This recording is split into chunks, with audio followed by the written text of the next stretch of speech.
There is strength in numbers. This is an impressive group. I remember sitting where you are. It was maybe too long ago, but I remember how excited I was about the future. Your future is very bright.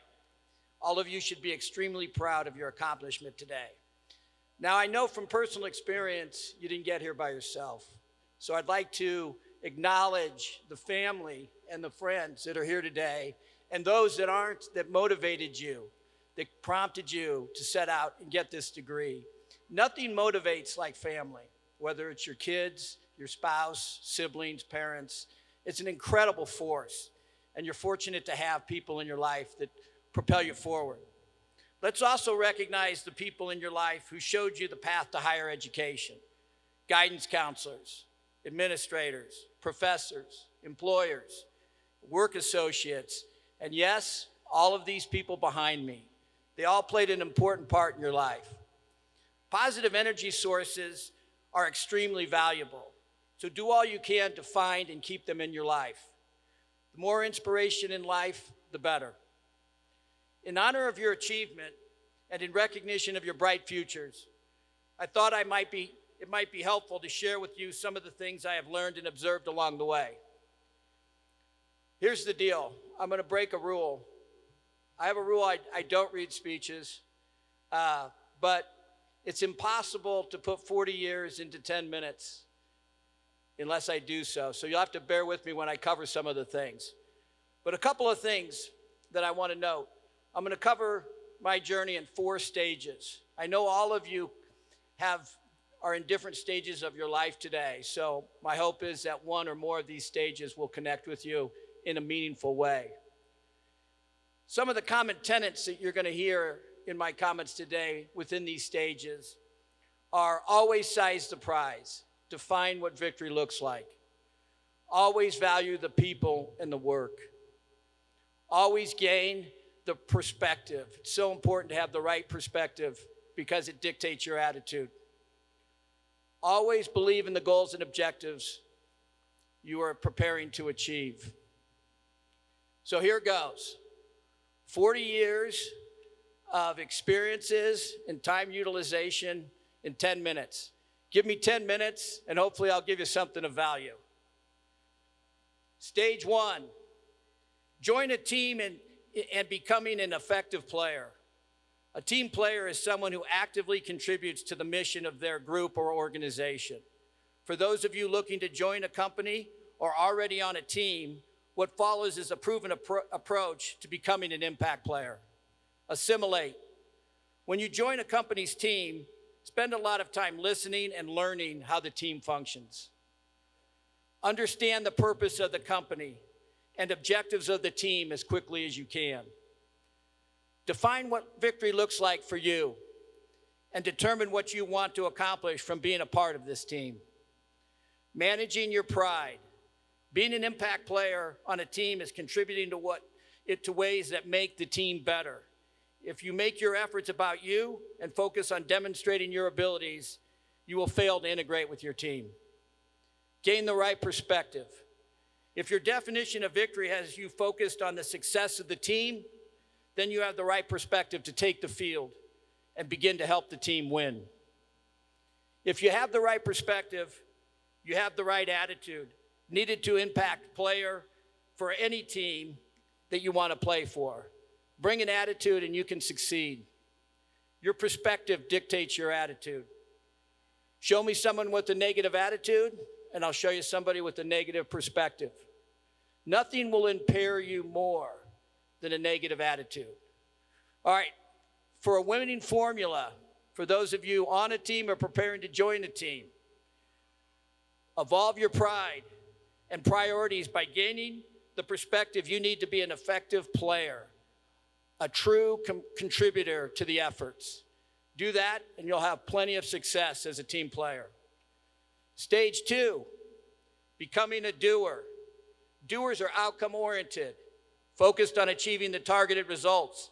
Their primary aim is to get things done efficiently and effectively. For those of you already doing, and for those of you wanting to become a doer, here are some steps to follow. Step 1, size the prize of the work being done. What does victory look like for the company? It is important to recognize that when you become a doer, victory is defined by the outcome that benefits the company, not you. Step 2, identify your circle of influence through all the stakeholders you need to communicate with. How effectively you communicate will determine how successful you can be at getting stuff done right and on time. A lack of communication is a common point of failure. Step 3, communicate the goals and expectations with your boss to establish a shared understanding of targeted outcomes. Define what victory looks like early and make sure you are positioned to achieve it. Step 4, communicate with your team members the expectations relative to the goals and objectives and timelines. Step 5, create the objectives needed to achieve the goals. You can't manage what you can't measure, so create measurable objectives. Step 6, complete the work. Be a doer. Starts to get harder. Stage 3, being an effective leader of people. Nothing is more difficult than leading people. It requires tremendous effort. Doers achieve outcomes. Leaders build and sustain teams that achieve the outcomes. The reason leaders are hard to find is because they're hard to make. For those of you that are leading or soon will be, I've been fortunate to observe a lot of different leadership styles, and the following approach is effective. Important questions. Size the prize. What does victory look like for the people you will be leading? Why are they here? What do they want to work? Why do they want to work for you? Gain the necessary perspective. What am I doing to compel people to want to work for me? These are very, very important questions for leaders. Important behavior. Be considerate. Include people in the strategies and goal setting. Listen to their questions and concerns. Learn from their feedback. Develop and sustain multiple touch points to ensure that people feel heard and included. Important actions. Build and sustain two-way communication channels. People want to hear and retain what a leader is communicating when they are being heard and included. Stay connected to people by keeping them informed. Be consistent. Consistent communication and connections develop common messages that shape and sustain the attitude of the team. Build a culture to sustain communication, expectations, and consistent performance.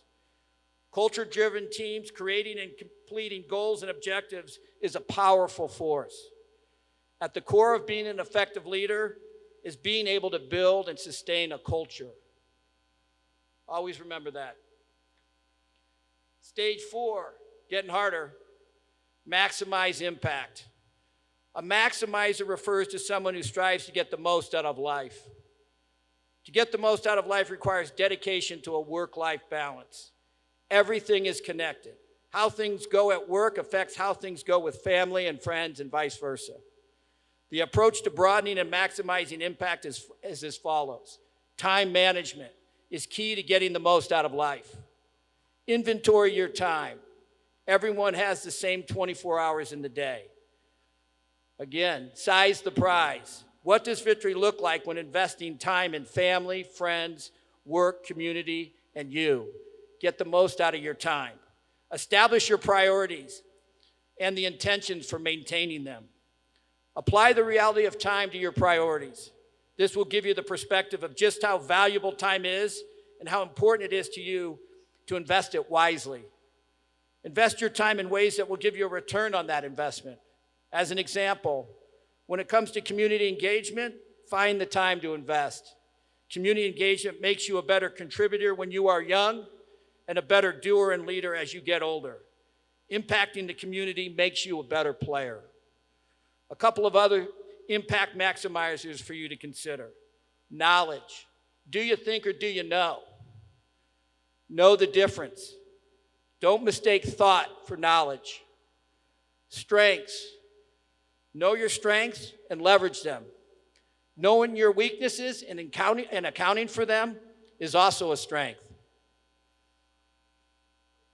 In closing, no matter what stage you are at today, as long as you are willing to continue to learn and elevate your abilities, anything is possible.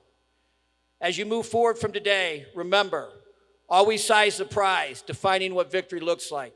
Always value the people and the work. Always gain the right perspective and attitude. And always believe in the goals and objectives you seek to achieve. Congratulations, class of 2025. The future is bright. Have at it. Thank you.